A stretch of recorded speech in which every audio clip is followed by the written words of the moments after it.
Our countdown to Election Day continues, and today we're narrowing down our focus on ballot question number 2, getting rid of the Massachusetts Comprehensive Assessment System, or MCAS, graduation requirement. Supporters say it'll level the playing field between all schools, ultimately boosting graduation rates for disadvantaged communities.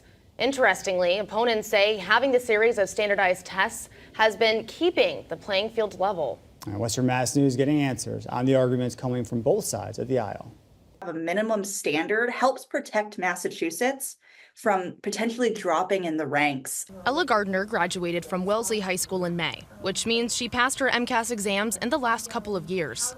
Gardner says she was privileged to get her education, but worries that without the testing requirement, her peers who graduate without passing the MCAS exams will end up missing out on fundamental lessons every Bay Stater needs before heading out into the real world. That they have an equal chance to learn, to gain the skills that they need to for whatever their future success may look like. Echoing that concern is Agawam math teacher Cindy Agruso, who argues removing the requirement will disrupt the entire ecosystem of school districts, since the MCAS creates expectations for teachers and staff the same as it does for students. Some high schools, like I said before, might have specific requirements for math, English, and science. Other high schools might not have any requirements for the amount of math, English, or science. And beyond just standards, those opposing question 2, like Agruso, want to remind voters that MCAS test results shed light on the districts that need more help, which comes in the form of more funding from the state. More wealthy districts might have different requirements as opposed to poorer districts. And that's going to affect a lot of marginalized groups in our state. But those wanting to get rid of the requirement say the tests aren't going anywhere, so neither will the data.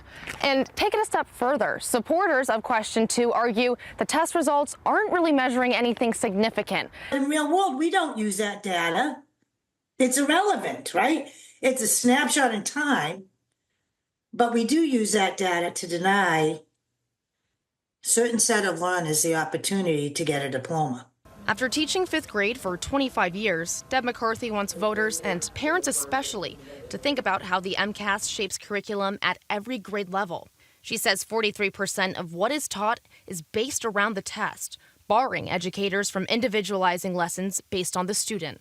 Removing the high stakes will allow educators to teach to all of the standards, and some of our most important standards, like public speaking, the standards in our vocational ed, our business, our foreign language. And above all, McCarthy, along with Yes on 2, want voters to think about how the same benchmark applied to each school district can often overlook students in communities already marginalized. And the data is pretty clear. It is students who are from our Black and brown communities, who are on an IEP, who are ESL learners, and my personal experience, learners who are dyslexic,